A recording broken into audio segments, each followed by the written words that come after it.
Yeah, I knew when that was going to happen. They're like even the same shade of purple. It's too good. I will say it hasn't happened all that often, though, to be fair. No. Considering how popular both of these heroes are, they have just enough anti-synergy together that we don't see it all too often. Although Beastcoast did get defeated by Quincy Crew like last week or so by the same combo. So the weak will falter. Okay. Well, Puck is the other pick for Thunder Predator along with the Clockwork. Great control already for Thunder Predator. Like they have all of the lockdown that you could ever possibly want in this team, but severely lacking in the damage right now. So probably going to look to remedy that over the next few picks would be my anticipation. Yeah, there is a wild amount of initiation in this game. And we have like 6 initiators. It's pretty much just Oracle that doesn't want to start a fight for half the game. They'll probably be able to find him if we're going to be honest about it. How might this rebalancing fight turn to Thunder Predator, though. They're going to go back for the Underlord, so not necessarily a crazy amount of damage, but someone who can help you move things along together. Yeah. I guess the flip side of it, too, is that Beastcoast don't really have, like, the tankiest heroes in the world. They do have some that are, like, hard to kill, but it's more by virtue of elusiveness. I wonder if, though, if you could get, like, some of their damage, you could, like, fit a Kunkka into this draft or something for Beastcoast. If they could just sort of, like, be tanky enough and survivable enough that Thunder Predator can't deal with them. I think it's a pretty good idea. I think any aura builder sounds like it could be a serious problem with Thunder Predator with the lack of damage they have. One thing with the Underlord, though, is that it does offer you a little bit of tower pressure. It's not like a crazy amount, but ever since Centaur got nerfed, he's kind of one of the better offlaners in terms of pushing structures and trying to knock down some of the maps. So that might open up some more avenues for these Clockwork, Puck, and Bat Rider ganks. They also have 4 offlaners, so that's pretty funny. You're right. I mean, Underlord, I guess, necessarily could be mid if it has to. Like, we've seen that several times from numerous teams. It's fallen off a lot, though, so of course we're going to assume that it's going to be in the off lane, but something to at least consider. You would think you want that damage over time versus the Faceless Void in lane, though. Yeah, it does feel like it might be an interesting solution to the Void Spirit, just like out CS him and reduce his base damage. Sounds kind of cool, but don't know if that's what they're going to go for. It feels much more likely that they put the Underlord just into the off lane. The big question I would have is who's going to be his partner? Is it going to be the Bat or the Clock? I guess that depends on what the safe lane carry is for Thunder Predator this time around. Is Veno's banned, Axe is banned, Morph is banned. The big carries left TB. Who else is there? Sven, yeah. turn to pick. Ricky, huh? That would have fit with like the whole speed and fast game plan they might have wanted. Right.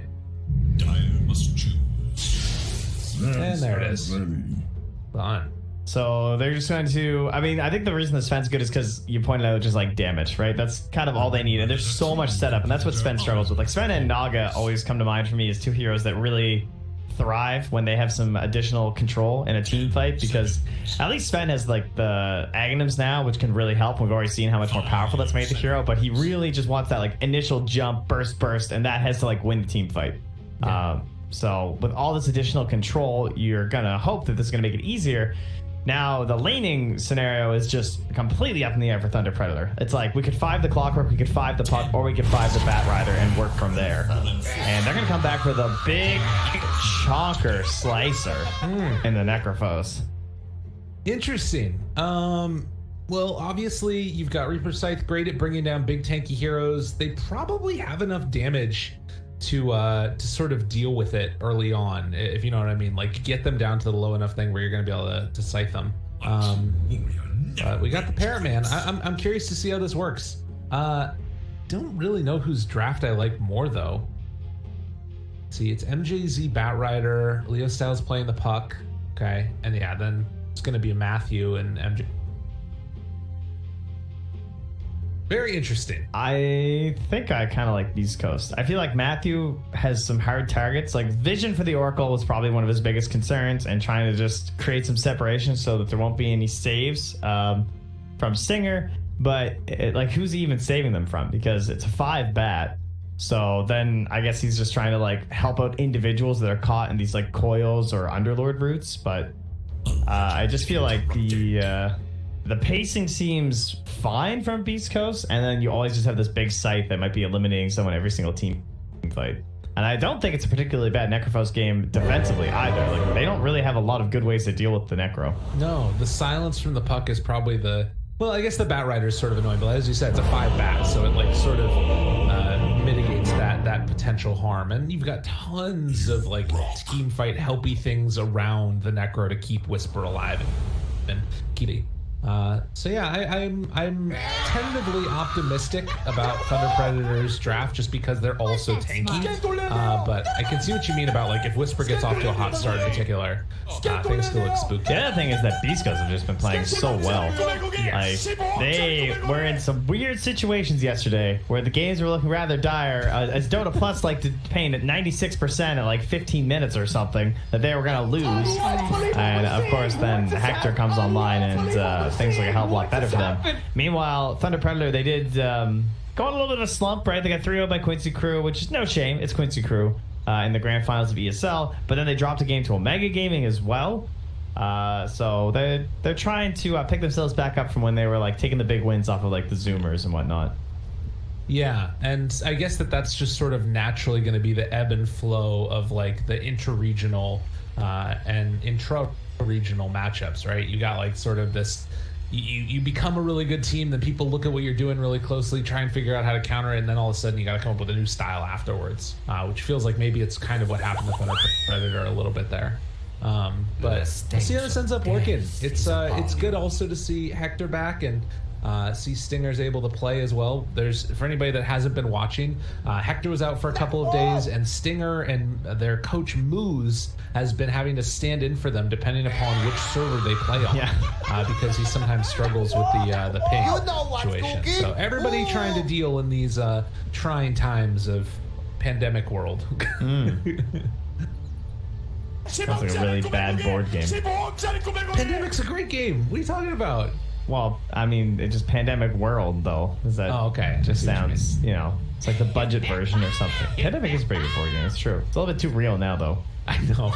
I was playing it like a month before. I was like going to my friend's place. We had like a running campaign version or whatever. Oh my goodness. Yeah, we stopped playing. Oh no. Well, mostly because we were literally quarantined, and then we never really caught back up. But I'll tell you one thing. We also weren't doing very well, so it's a good thing that I'm not in charge. That's fair. We lost some good men. No.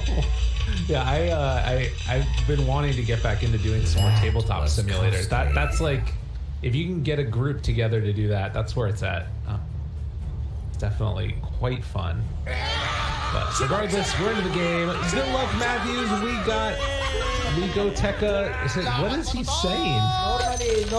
They're just like typing random things to each other. Whisper Tekka. Have fun, Whisper Tekka. King Tekka, but Whisper Tekka. Apparently. Maybe he feels he's had some influence on him. What happened to King Tekka? Where's he at right now? I have no idea. Great question. Look that up real quick while I keep doing camera work at the same time. All right, how about you handle that, and I'll look at that. He last played for Ego Boys. But okay. That was a few months ago, it looks like. Seems to be the last known thing. Left the team back in April. It's like 5 months ago. Well, see if he makes the valiant return as Frank gonna battle for runes up on the high ground over here. Jump away for the moment. Schofield in a little bit of trouble, has the roll, and interrupted and killed. First blood on by Frank. All right, so let's start for him then. Whispers. Okay, he's fine. Yeah. We'll chase on that from MJZ. So lane setups, we got it just according to position by the looks of it. Other than the fact that Stinger is currently starting down here, but that's probably because he's just trying to match where the Bat Rider is. So that's the only reason you have your 5 in the bottom lane. But good choice here from Beastcoast. And I would think the MNZ is going to be rather annoyed by this Necrophos for the most part. Yeah. could be a bit of a problem here, and it's not easy at all to get the kill. You know, with Sigurd TPing in, I was kind of wondering if MJZ would find it worth it just to like TP top, and then they don't have that Oracle as an answer for the bat. But it looks like they want to make sure that you're still getting a decent matchup with Matthew, so he can come and pull the waves more effectively. Yeah, that could have been something, but I guess like the Matthew maybe wouldn't have the same impact as you're saying at bottom 2. Well, so far looking so good for Thunder Predator, as they are gonna roll in, trying to hit Matthew and get the last hit on that rage creep, but not quite in time for Schofield. So always this question too when you run this 5 bat is to like, at what point do you try and start like getting some farming? And what do you go for? Do you just like try and get drums so that you're just in the middle of the fight and like helping and being a nuisance, or do you just go straight core? Because sometimes that's what I see is that teams just dedicate the full time to the bat to let them get those couple key items. Sometimes it's just Blink, sometimes it's bots and Blink. And then you know that often depends on what your other cores are, because that means that one of the cores is gonna have to take a bit of a slump when it comes to the gold. But I don't know if they really have the heroes for that. If anything, like Puck would be the most likely, but I don't see Leo style like stopping farming. No, definitely not. I mean, there's a chance that he might try and like, you know, make moves around to get kills, but it's not going to just be sort of AFK for a little bit there. Yeah, I don't expect them to like dedicate a bunch of stacks to the bat, for example. Right. You know, you have a Sven, so.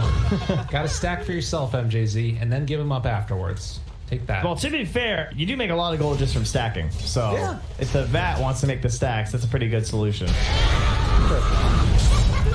So easy early start to this one as MJZ in a little bit of trouble, getting hit by the creeps also, but will manage to get away from there. And a little bit spooky for a moment. The Oracle nearby. Oracle used all his mana, and now he is not really going to be able to provide that much help to Whisper, it looks like. Yeah, he needs Mangoes and Clarities. His biome send him out now. But that does open up a window here for MJZ on the next Firefly to, if he can bait out that Fortune's End or just not give him enough stick charges. Try and get some serious harass. Oh, he just got it. There's no ward. Nice. Got him the napalm on him from the high ground. Didn't get the stick charge. That's always a fun little interaction there as well. Like, well, especially with Bat, too. It's like, it's so free to just like constantly check from around corners. MNZ, 2 points in Cleave, 2 points in Stormhammer. Obviously, with an easy dispel of Warcry, doesn't really have any value in this lane at all. And in the meantime, up here top, still battling it out for control of the lane, and gonna get a Cog's pushback on the Mr. Hector. So far, everything looking really good for the Radiant. Hector only 11 last hits, not where you want to be on the Faceless Void. No, it seems like he's just kind of struggling to really get in there and being bullied by Frank. But now that the waves meet by his tower, it'll be a little bit better. But meanwhile, in the mid lane, dude, it was just a straight up solo kill. Yeah, he just got him with the Waning Rift and the orb. That simple. Roll away there, able to live, but I don't know what the hell was going on at that moment. But whatever the case ends up being, Chris Luck going to figure out life choices. Was that smart? I mean, he doesn't have to dissimulate, probably because it's kind of hard to utilize it versus a silencing Puck, right? You can't really guarantee that as part of your survival when the cooldown's so long, like 20 seconds, like he'll just silence you again. So goes back for another point in the Resonant Pulse to try and keep trading and farming here. Almost level 6 for Leo Stown. That could be a nice point here for him in a little bit. Obviously, those rotations are super value, but 5-minute mark coming on over, and they're going to try and force MJZ out, but it looks like he should be able to get the other bounty rune. So maybe a trade-off here. Well, yeah, Schofield got the other one. He saves that. It would have been a 3-for-1. I mean, cost of his life, though, so... A little unfortunate. Meanwhile, now bottom again. Long duration route. Whisper still getting in the face of MNZ, and as you said, just being a pest.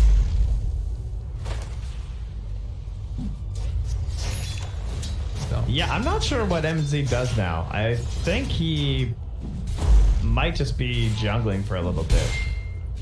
So this courier is pretty far away, and it's only bringing out a belt. Can he really come back into this lane? Oh, MGZ's a stop. Okay, that makes way more sense. I was wondering why he was not bringing something out. But that is like serious danger territory. Yeah. It's like, don't worry, guys. I got this. I'm gonna be fine. So then the question is the level 6, right? Because now Leo Style has the ulti, and now it's there for Chris Luck. But if you're Chris Luck, you really want to kill the Sven. Right? And that's the thing. Like, Puck's really good at like the counter rotation. Oh, they're going for the rune. Oh, he jumps. Okay. Ooh, well played. And could have maybe got a little bit more aggro on the Leo Style, but I guess that with the clockwork nearby, it's scary. Yeah, and especially when you just use one of your jumps to take that rune. Right. So with the reach of the even the early astral steps, I feel like Void Spirit's a lot better at making aggro moves on the side lanes than Puck is, because Puck you have to kind of like hit this orb as movement. So he's gonna try an aggro move here. He's even smoked up for this, but I guess he has some initiation with the pit, and there they go. Yep. Quick and easy jump, and Hector just going to die. All it takes is a second. Meanwhile, Whisper moving over, not quite level 6 for him, and now instead they're gonna get the pushback. Stinger in trouble after they uses that Fortune's End. There's no answer to this. They just chase down, get the stun, not quite able to finish him off though. Wow, that was super close, but they're gonna try and clean up now with Chris Luck. He's running all the way from mid. They don't see this on Thunder Predator. There wasn't a ward in the area. So the Q is going to go out. They find MNZ. Chris Luck, eyes on the prize, chasing this man down. And they will get him with the Resident Pulse. And let's just steal that one. Cogs push back, and they'll probably keep him alive. Brings that mana away. Still has 2 jumps, so no real concern for Chris Luck. Yeah. As Leo Style will return to push out that mid lane. So trading blows across the map here. But it's Leo Style who's opened up a big lead, like 900 gold over his counterpart in the mid lane. And Chris Luck maybe hoping to try and fix that, but there's a ward spotting his move there, and well, that's going to be known about now. Gets cogs. Well, they are just going to be able to pull him down afterwards, though. The after step coming through, Stinger nearby. He's going to fight against the kill, and Leo Style finds it. Coil onto both of them. MJZ chasing in the back. It's not quite enough, but the Reaper Sight comes in, and the taunt afterwards. Leo Style down and dead. They pull in Schofield, and all of Beastcoast are going to live through this. Is MJZ? Well, he does get the salve off. Oh, he's doing the dance. That's the plays that they need. And there was still a step there, but he didn't want to go for it in case maybe like there's another TP coming in or something. I guess. Well, again, Beast Coast still able to live throughout that, and they take down a bunch of Thunder Predator heroes. Yeah, that Flame Break bounce back just isn't quite enough with the coil unless they're like really close to the edge, or else that could have helped turn that a little bit in their favor. Well, heading up top now. Hector trying to bring down Frank. He does have Chrono, going to use it. Big guy. God, he is really tanky, but eventually Stinger's the one that gets the kill secure. Yeah, there's no way you can pass that kill off to the Void. Once you've already committed the Fortune's End like that, you're like, I'm sorry, man, I just keep burning him, or he's just gonna get 600 health back after this. Then you just look real sheepish. Nobody wants to do that. So MNZ going to AFK farm for a little bit, I think, in the jungle. Picks up the trusty shovel. Also 4 points in cleave already. So he is definitely ready to have some me time. The lowest right now of the cores, but only 600 gold behind the Puck, who's the highest. Yeah, and he's gonna have mask in no time too. So very flat net worth across the cores here. And it's all about what Leo Style can get done with this next Dream Call. Feeling a little bit scared, I would think, after the last maneuver didn't work out too well, so perhaps wanting to get a bigger item up. I'll tell you, the Keen Optic's kind of nice for these naked coils like that, where like, hey, just ran up at the top lane and hey, he just wants a freebie, I guess, but Schofield's trying. There's no way. Yeah, it was not that tank. He's a big boy. Quite that big though. Does look like they're gonna get a trade-off here of 2 apiece. Is that right? Yeah, MNZ with my high ground too. So. There is little hope for Meanwhile, MJZ back the other side, kills off the creep wave. They are gonna try and pull him in, ring around the rosy, but eventually they do kill the bat. They're gonna hold the scythe in case there's a TP too. Dexter coming on in, passes off Salve, and Leo Style with the haste rune. Do they have Chrono again? Still 45 seconds away. Bottom tower is under Be a attack. bet. Radiant structures are fortified. Hector looks to be considering the Maelstrom first here. So it's not too greedy. As, oh man, it's a lot of damage to these tanks right there. And that Dream Coil is coming back soon. If he's not careful, give me another play from Leosel. Oh man. Hector, you're crazy. They're just going to back away as they try to live. Roll. Hector, mid lane. Applying Magnetize. They got it onto all of them. There's a lot of damage out there as they do kill Hector, but can they find any more afterwards? Reaper Sight takes down MJZ. So a trade-off, one apiece. The bigger kill definitely being Hector dying. So normally, yeah, he tried to just trade. I don't know if he just thought the coil was gonna be further away or something, but he just tried to trade a bunch of damage towards the puck back under his own tower, and then he knew he wouldn't kill Leosel, but the fact that the coil was just coming back up and he's just dead. I mean, you have no play once that happens, right? Yeah. Unless you're gonna chrono him, which I don't think it was up at the time. Well, 7-6, 1,000 gold lead right now for Thunder Predator after Hector falls yet again. He's going for more of the fighty but still farmy build with the Maelstrom, and it's going to be a little bit before he finishes that one off. Meanwhile, you gotta look at Sven. Finishing items too. That's a veil on the puck. That item just comes out so quickly. Yeah, it's kind of strange how they had to change it to like make it cheaper but weaker. Thought it might promote it a little bit more on like offlaners too. Puck's a nice hero to try and make use of this. Matthew, what's on the stinger? Maybe just forcing a false promise? He still has Kill stick. there. Any? As the chase down comes, it should be enough. I guess he only had stick. Look at Matthew, this guy. Yeah. Other way to do it is do they have a shovel for themselves? I feel like that's one of the best items to get for Oracle. Obviously, Keen Optic's amazing. It doesn't look like, but being able to just like have a constant influx of salves is so nice. Yeah, it's true. It's like the one hero that wants them all game because they're just crazy valuable. 800 health the course of the ulti.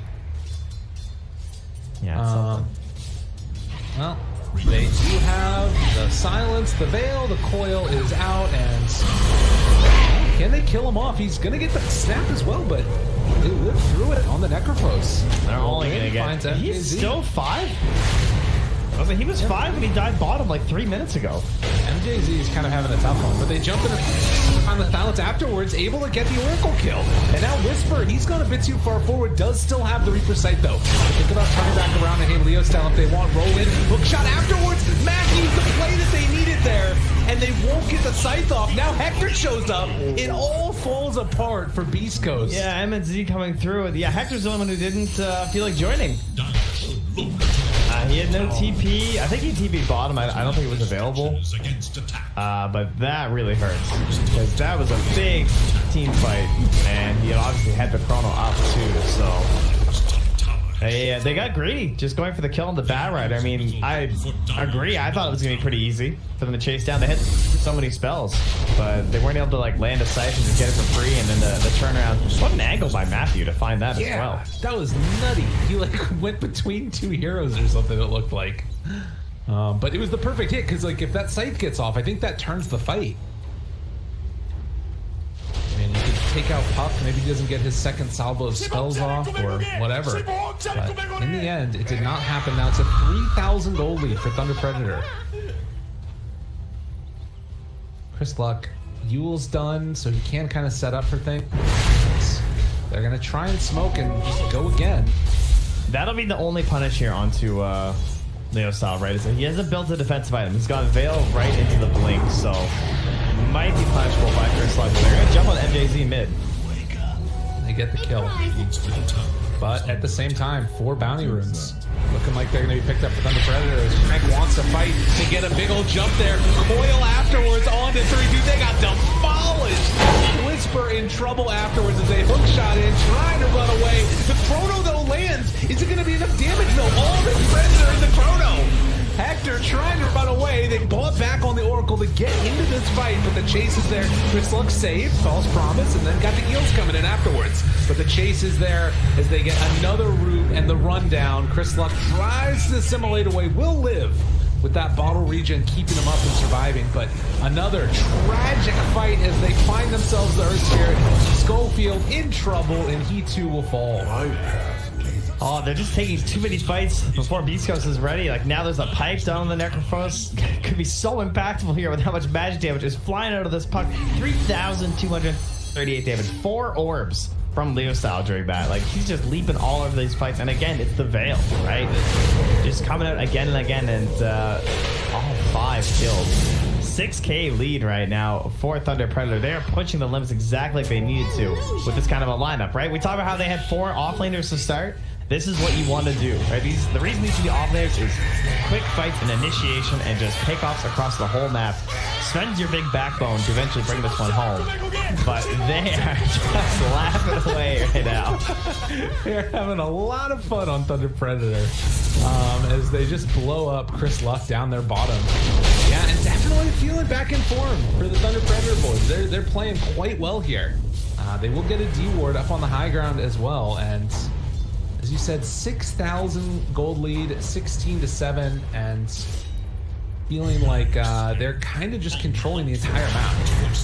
Frank's gonna run into like a bunch of heroes here, and he just doesn't care. Yeah, he's got his pipe. I think even with Magnetized, I don't know if they can take him down with the sight. They get the big catch onto Hector, and not a chance. Dude, this is just gone. This has been a tough game for him. 0-3-2. Struggling, and Stinger trying to get away. MJZ's got Whisper in his sights yet again. Reaper's sight is available, but they've got the lasso, can land it, throws out the sight. It's not enough. MJZ lives, now gets the lasso turnaround. Whisper's gonna die with a assimilate into pushback. Stinger dying to the neutrals over there on the other angle, as they will get the lift up with the Yule Scepter trying to survive, but to no avail. Eventually, they will find the finish. Yeah, Stinger somehow lived after that false promise. Just enough healing to keep him alive, but obviously turning to take down Chris Luck instead. They just want to secure the important kill on the side of Thunder Predator there. So, again, Beastcoast have made some pretty remarkable comebacks, and this would be added to the list because I don't even feel like this is something that's going to start turning around soon or anything, just because this Sven is so farmed, and then Void is just a hero that's really difficult to make these comebacks with, because every one of them you imagine is going to be off of the back of Chrono. Yeah. And of course the spacing there just delays you. Oh man, Leo Style, you're crazy. He's going dig on now. He's like, I just want to make them in pain. It really feels like kind of. Schofield. Wait, think about it. Like, if he just gets silenced, he could still be in trouble, and he's just going full aggro. Yeah. He's ready for it. Same deal with me. They can't. It's got the spell amp talent. I mean, that's the other flip side of this, is that if you can just, like, jump onto Hector over and over in these fights as Puck, I think you can solo kill him now with the Dagon. Yeah, right? I would say so. How much damage is that? 500? 400? Well, the thing is, you just get so much damage with the coil just holding him in place. You can't do anything. I mean, I guess if he has Chrono, he can just turn and literally Chrono you. So that might be the play here, as Matthew wants to test the waters as well, it seems. Not an easy kill, but he will eventually go down. And Leo style jump silence. Oh, no, it didn't hit. Hector able to get away.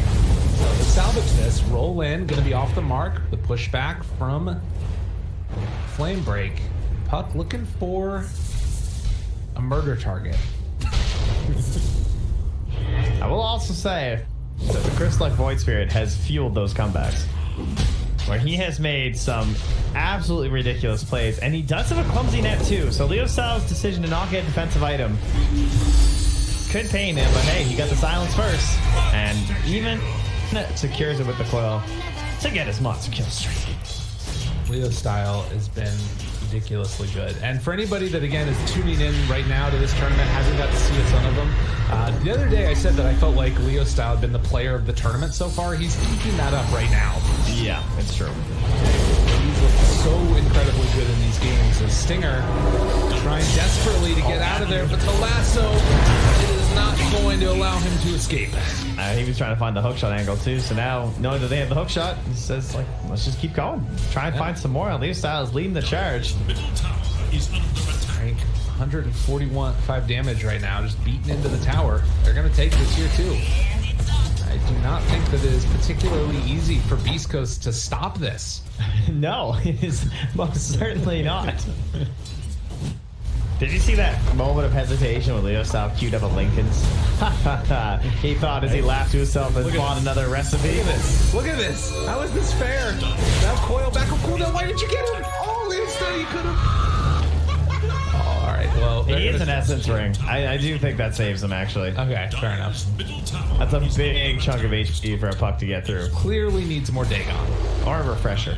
Yes. There, that's clearly that's the optimal build. Roll up and away. They take down the tier 2 tower top. In the meantime, mid is already dead, so only the bottom towers remain right now for Beastcoast. The towers no one cares about. Yes. Oh, the Atos. We love the build. Oh, he did the thing! Yeah, that was nice. That was really sick. Holy shit, he actually got it. Dude, the jump in. And now, Underlord in trouble. Frank gonna try and get out of there with the rest of his team. Reaper's Sight comes in. Is he gonna live? No. Now Matthew also in some trouble. Miss Luck got him in their sight. The beatdown looking for Resonant Pulse. And can they quite catch him out? They will. And they still have Jay-Z stuck up. Oh, no, they don't. He just TP'd out, huh? I thought they have an additional stun. Damn. Okay, so the way it works from Coil is that there's this like target point in the middle. And then if you break the distance, it snaps. So when you vertically lift yourself with Yules, it actually does increase the distance from the middle, if I'm correct, and then that's what causes the snap. So while you're invulnerable in the Yules, right? So I have heard something else that is very similar. Oh wait, and yeah, you're right. It's because you're moving left and right in the Cyclone, right? Yes, that's what I've heard. That's what it is. Yeah. So the thing that I've heard is that when you coil somebody, then you get to the very edge of the coil, and then you pop Yules. If you time it right, then like as you're sort of wiggling around in the tornado, it breaks the coil for you. Yeah, that makes way more sense. Which is really weird. It seems like it shouldn't happen, but hey, if you can pull that off, you earned it. Right, but that's the thing is that if you can do it consistently, like coil's just dead, you know? Yeah, I'm pretty shocked that it just worked actually. Tower is under attack. No, they still have their big lead here though, and they're starting to pressure into Roche. Mind you, I don't know, where does Hector find this gold? I don't understand how this guy does this every game. I mean, part of it is that sometimes he also just feeds like a madman, and I'm just like, Hector, what are you doing here? But that's because he plays it risky, and he takes camps that other people aren't taking, and more often than not, he gets away with it. Yeah. Or he just like doesn't show up to a fight for a little bit, and then like suddenly he's there later on. Yeah. I just need to like deal with the fact that when I saw that cool play, I was like, he did the thing, and you knew immediately what I meant. Yeah, no, I haven't seen that in like forever though. Yeah, I like don't remember the last time I saw someone try that. Ooh, nice coil. That keen optic catch. Hook shot in, trying to catch him. Hello. Matthew, the one that secures the kill.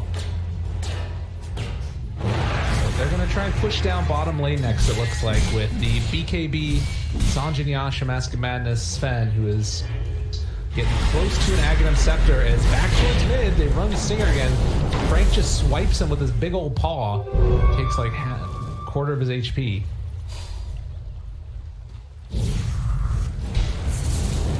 And it looks like we're just thinking about Aghanims at this point for the puck and the Sven.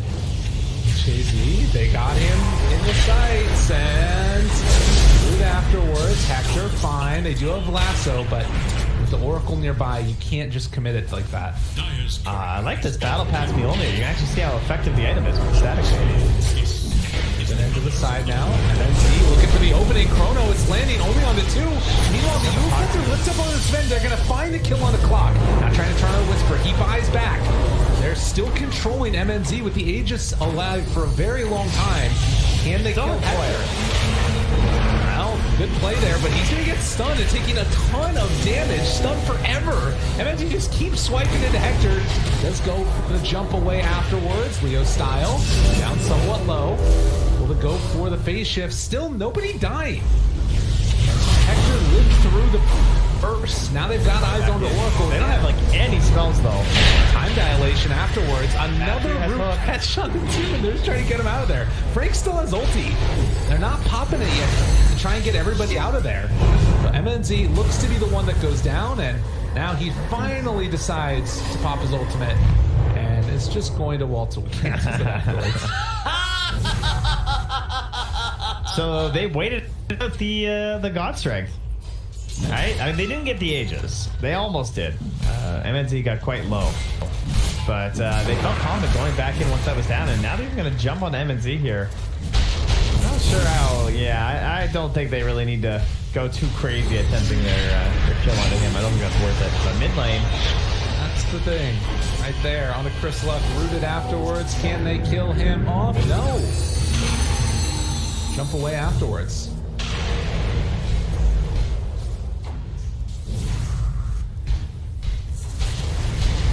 oh, it looks like MJZ almost has his first item done. What should he do? Probably Force Staff, right? Because then you can snap coils and still have like some decent initiation potential. And I don't think they're that reliant on you like blink lassoing. Yeah, I think that that's true. It feels like he's more often not just been comfortable just like walking at them, because there's so much other control on the rest of his team as well. Tower has fallen. Although, if he just blink lassos the Necrophos, the fights get like way harder. Or even the Oracle would be nice. He's hooked his teammates a couple of different times there. Not able to finish him off though. So Its middle tower is under attack. they have taken the tier 1 tower, now ready to go for tier 2. He's just still there for a minute.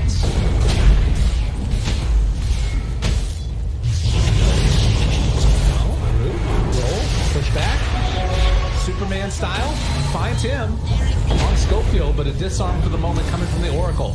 Now looking for the chase down. Oracle will be able to live. Very scary.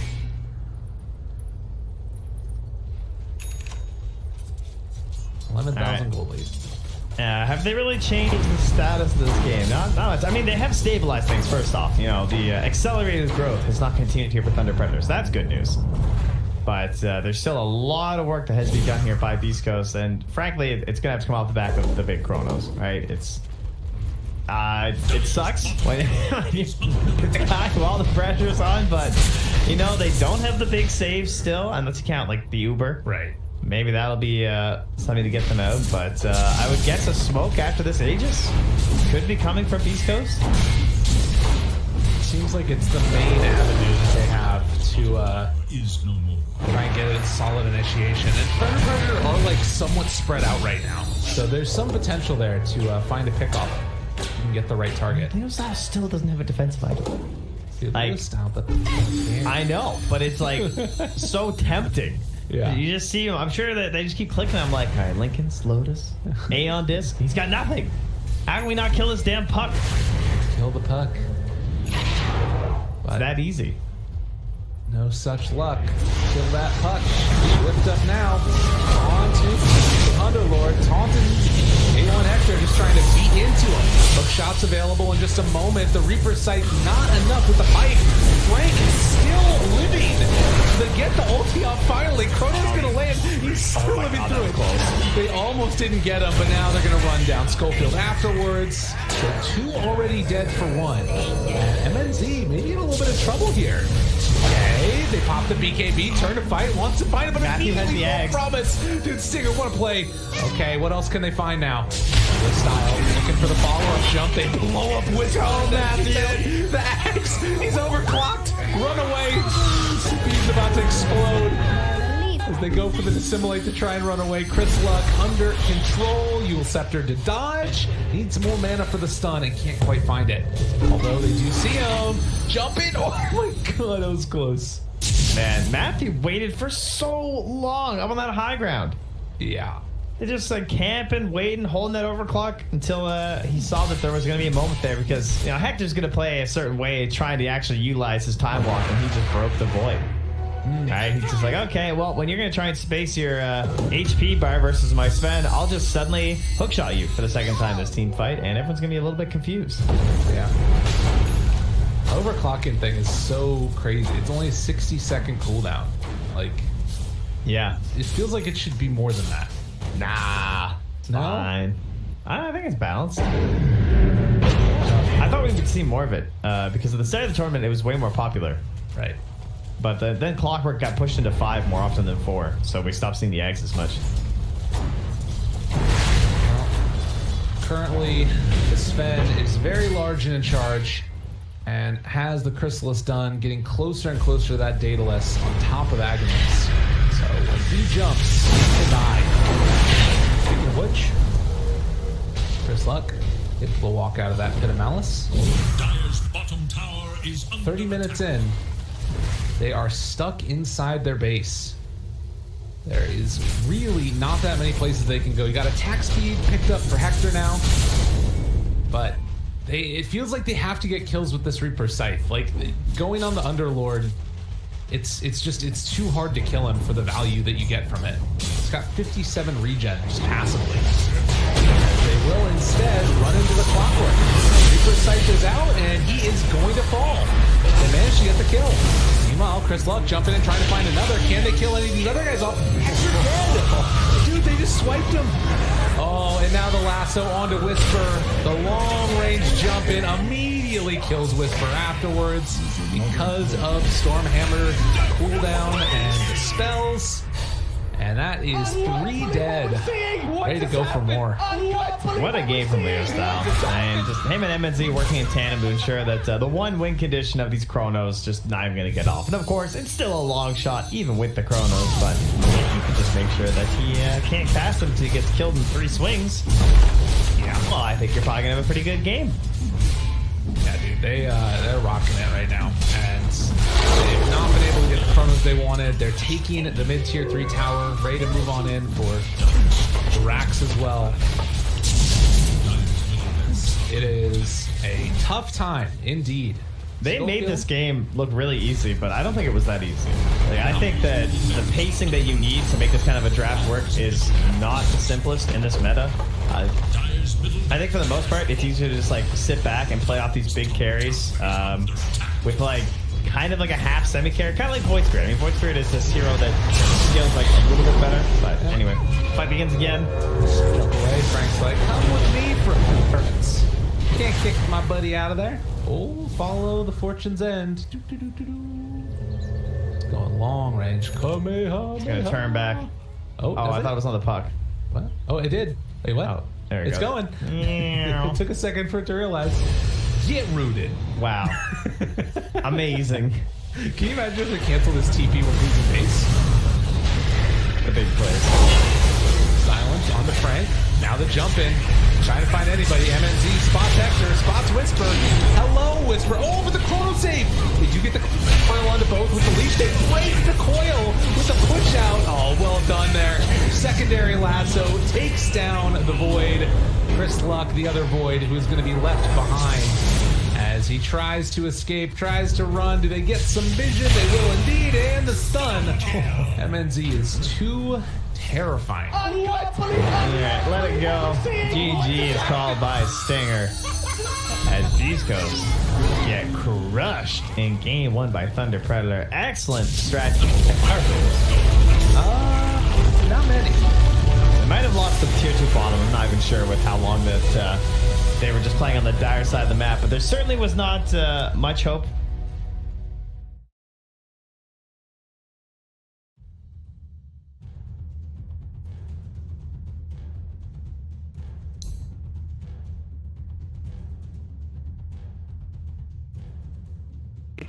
$1,500 gold. He actually is going to go straight into the pipe here, opting to tank up even more. Rolling boulder from Zep misses again, but there's the Infest Bomb, and this time Ohio's in trouble. Roar will come out, they have the Magnetize, they get off the silence as well, and Ohio will get right-click down. The Exorcism will go from Mushi, doing a decent amount of damage to that aggressive. The Borislow comes through, he has no Infest, he has the Armless Toggle, needs to be careful, the Spirit Siphon coming out, the Glimpse back onto Aggressive, gets him back in there. They get the Grave off in time though, the Open Wounds will come through, they have the Kinetic Shield. There's the Black Hole, from the long ground, on to 3! Step as well as M1 are gonna get chewed down! 3 dead, Mushi gets a double kill! DJ, are you kidding me, from the low ground? DJ, God, the crowd, he just goes insane as he hits the black hole of his life. And likely could just give this one up. The vision advantage with the Hawk does help. But nope, they're ready. They've actually got a smoke. They can bypass the Hawk with this, but there's no way they take this in time. Fnatic need to get out. Mushi is going to be stunned up by the boulder smash. They're going to come through. Shao looking for Ravage. Can't find it. Mushi pops the BKB early. Aggressive blinks in. Pops the rage as well. Still has his BKB ready to go. They really want to contest this and take it down as quickly as possible. They get the refresher for Ohio. It's coming out. Double Roar is ready. Can they find a kill off of this? Maybe he's walking up with the Silver Edge. Ohio's going to get caught first. Ravage catches onto 2. Black Hole counter initiation. Static Storm on top. Aggressive is low. They get up to Static Storm. Shao pops the refresher. It's not enough. Maybe he's getting chewed through by mid 1. They get up the Roar. They'll lose 2. They'll lose 3. They buy back on the Tide. He's got another Ravage. They have no buyback on Maybe. What an initiation from DJ. Secures another kill, and Tong Fu is going to continue to push. They're not done. Mech still hasn't even been used. There's a hook. How? Brought all the way back to the base. Cleaned up by the fountain. And waddles his way back to the front lines. Well, like I said, it does waste time, but they kind of need it. I mean, they need to be able to just eliminate somebody from the fight, very similar to what Mu can do for Tong Fu. So if he had been a little bit farther up, he would have been able to throw the hook, but the thing is there was a range creep in the way. There it is. Yep. Banana going for a ride on the Dindy Express. Welcome to the well. Aegis goes to Tong Fu. And now charging back out. Dindy going to be spotted, and he doomed the Chen. That's a much better choice. Oh, he got him. He got him. Not going to follow it all the way because we got a battle to watch with Puppy. Trying to get away from it, going to be telekinesed back. And they will be able to get him as well. There you so a 1-for-1 trade. And wow, Hal is still alive down there. Engagement breakout as Kuro. Oh, there we go. The hook, got him. Zhan Xing taking the long ride to Shanghai. Welcome home. Navi's down. Can you say mega creeps? Navi, he got him. One more. This is what you call one for the road. Man, I can't. The game for IG. Who leads the way? I believe it should be Zoe. They're going to cut for the shorter path. They storm up the river. Patience from Zoe. Waiting in the wings. Navi's about to be caught. Oh, there's the sleep. The surge. He catches everyone. Oh, this could be a total disaster. Vacuum in. Ravage on everyone. The black hole as well. Light of heaven. Turns it around. Ravage as well. Stolen by Dendy. Are you kidding me? They turn it around. 4 heroes dead. 5 heroes dead. Chuan trying to survive. Chuan's gonna go down. Puppy talked about the Naga counter. It's Light of Heaven with this BKB. They turn it around. I don't even know how they're gonna do it. Standing ovation from the crowd. The last tower will be going down. Start the fight with that global and just try to blow up and get on top of that Zeus right away. Get into that backline. I mean, the Rubik and the Zeus are really starting to be quite an issue for them. Chalice is in with the opener, straight in with the lasso. The tower will fall, but they'll drag back the Ember Spirit into the torrent, cut him down with the Tidebringer. He's dead, but on the side, they find Arme. Arme's dead for 60, still alive at the moment. Oh, the use! The dodge! Anna up into the end, dodging the Echo Slam. Somnus, he's trapped here in the Sprout. OG, they'll slowly punch down the Kuka. The Stolen Vision Jerax sets up onto FY. OG! So this PL will continue just to BT split push this game out, get more and more money. And that, for me, is still the biggest problem for Evil Geniuses. Where do you go with this? Fear needs to have that damage-dealing item. But in order to do so, he's got to drop either his TP scroll or sell the Ring of Aquila. And Samel, blink, Dragon Tail stun. Garda's going to be here with the hookshot as well. They're going to fight Samel. The Colts burn bought them a little bit of extra time. And with Samel down and no buyback, Roshan is a very, very juicy target here for CDEC. Yeah, EG are going to know they're going for it, though. First of all, it would be pretty obvious from the lane situation, but they also have a good ward around the river area to see that CDEC are moving in there now. I don't think EG are interested in contesting this 4-on-5, but maybe they can delay it long enough for it to be a 5-on-5 if they Ice Blast and Fissure properly. There is no hook shot. They're all together. PPD, here comes the Ice Blast, ready for the dodge! In from Universe! Into the faster! CDEC! They're going to get wiped from the face of the earth, apart from aggressive. He'll jump out, but the Wombo combo!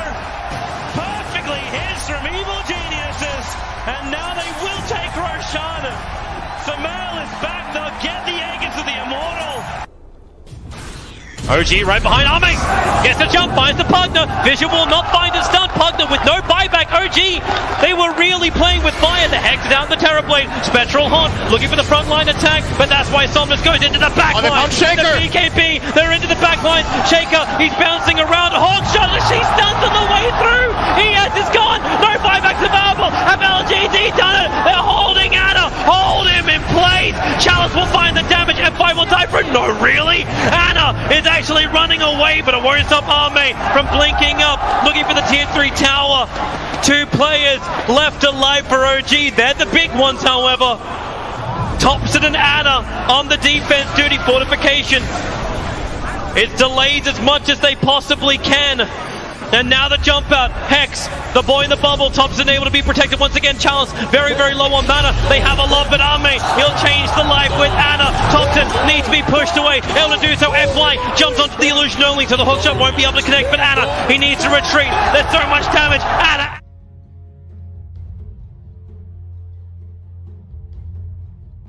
It is Dire's man. Radiant's turn to pick.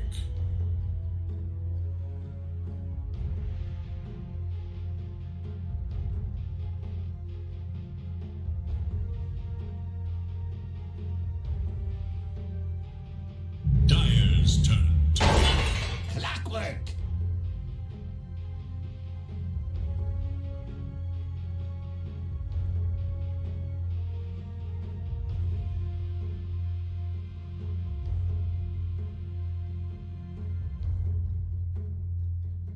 Seconds. 5 seconds.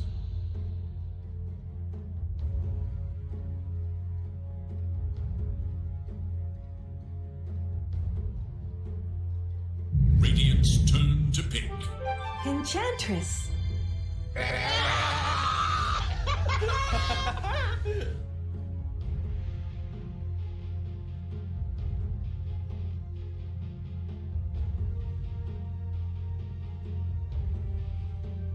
10 seconds. 5 seconds.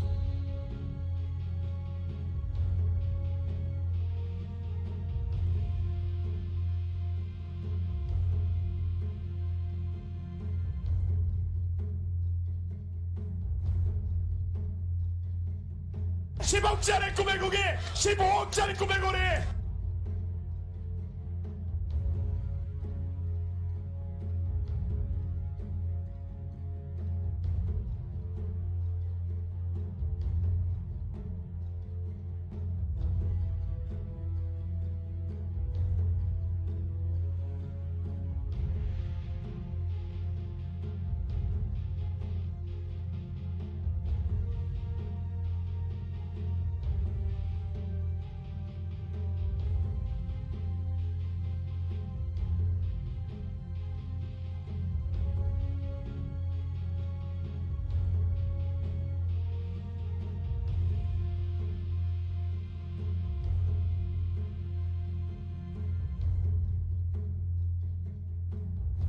네.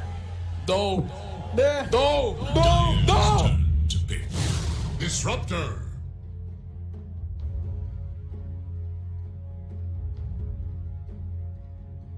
It is Radiant's man. Beastmaster.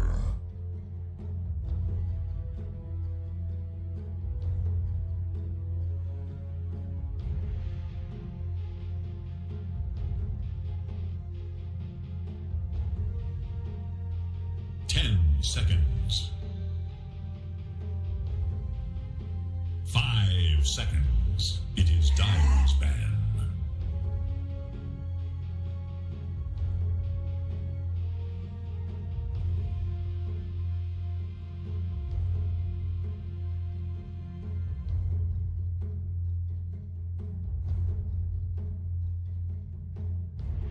Seconds. 5 seconds. Radiant's turn to ban. Ladies and gentlemen, hello, welcome back again. We're here taking a look at game number 2. You wonderful people out there in Dota 2 world. How's it going? Thunder Predator facing off against Beastcoast. Trent, I hope you're here because I didn't really check in with you. How you doing? Hi, Lyrical. I'm having a really fun time watching Dota. I'm just your average Twitch viewer, and I really like Dota. That's not what. Wow, you guys are so nice. That's not what they say. Thank you so much for this quality content, Thunder Predator and Beastcoast. You guys are great players. I think they're also Muppets, apparently, by the sounds of it. So it's like Mickey. Yeah. I'm quite terrified now, to be frank. Well, to be frank, I would be on Thunder Predator, though, which I am not, because they are winners and I am a loser. Wow. And so, they're gone with the Clockwork Disruptor, which I feel like Disruptor was a hero at the start of this tournament, and then he was gone. But these Clockwork Disruptor combos were pretty fun back then, because you flare, you glimpse, it lets you be...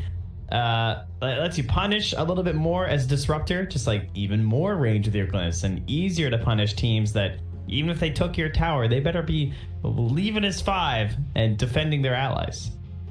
True. If you don't, then you will get destroyed. At all. On the other side, I think we might be having a little bit of zoo action going on here from Mr. Beastcoast team. This Enchantress Beastmaster. How many games, I wonder, have Enchantress and Chen been in the same? Like in Pro? Yeah. Not many in Pro. I remember, I've definitely looked that up before. I'm thinking like if you just go all out, you just fully commit to them. You do like Lycan, Chen. Who'd be another good for that? 5 seconds. SF or something to run. Sounds deadly. Yeah. You're doing all the fancy stuff over there, getting the stats, aren't you? I was trying. Beautiful. Dire's turn to That's what I love to hear.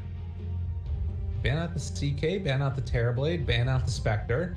All the hard carries, and then we've got ourselves the Morphling banned out as well. What are the cores and carries right now that are getting picked but still exist in the game that we just never see? 10 seconds. Well, I know that for Omega League, I think we must be close to everyone getting picked at this point. I've been periodically checking it in. The only ignored hero who's never been picked or banned. Can you guess who it is? I'll give you a hint. He is one of the most popular pub players, but it's not Pudge. Okay. Give me a second to think on this one. It's obviously a he. Sea Night Stalker, maybe a... Think lower tier Dota. Think lower tier Dota. Think like Herald bracket. Herald bracket Dota. Herald to like Guardian. Spirit Breaker either. Not Lone Druid. No. That's definitely... They don't know who that hero is. They've actually never seen it. Not at all. It's Sniper. The ho-ho-ha-ha man. Really? He has not been picked or banned this entire tournament. Stands ready. I mean, he's not even popular in pubs anymore, is he? He still is. See, exactly. You think he's not, but in the lower tiers, he still has like almost 20% pick rate. Those poor souls. I know. I mean, it makes sense. When you're starting Dota, I recommend Sniper to people. It's very simple. He teaches you some things about Dota that are very basic. Yeah, that's true. 5 seconds. You learn really quickly about... Super quickly. Yeah. Radiant's turn to But that's impressive, though. That is the only hero who's not been picked or banned. I mean, even Tinker and Pudge have been banned. Pudge, in fact, and Tinker are both 1-0. Wow. In fact, 496 won a Techie's Pudge game. Okay, this must have been a throwaway game. There's no way this was real. Oh my god, this game actually looks real. And they made a comeback? Let's cast that game up. Is it Signal Ultra? Signal Ultra's a good team. What the hell? Wow. That's impressive. So Bristle gets taken with the Coddle. Only 2 picks so far. But this is really interesting because this means we're also likely going to have a core Clockwork. Wow, Coddle Bristle. I have not seen this one in a hot minute. Benefits of Bristle. I always look at them when you have a lot of stun and lock. It's like Spectre, right? Where obviously there's a lot of stuns and stuff that tends to help the hero for the most part because you're just going to absorb so many of the disables. But unlike Spectre, you're not like doing the same version of the damage because then there's like all the positioning issues. But you can also look at another way where you can talk about how like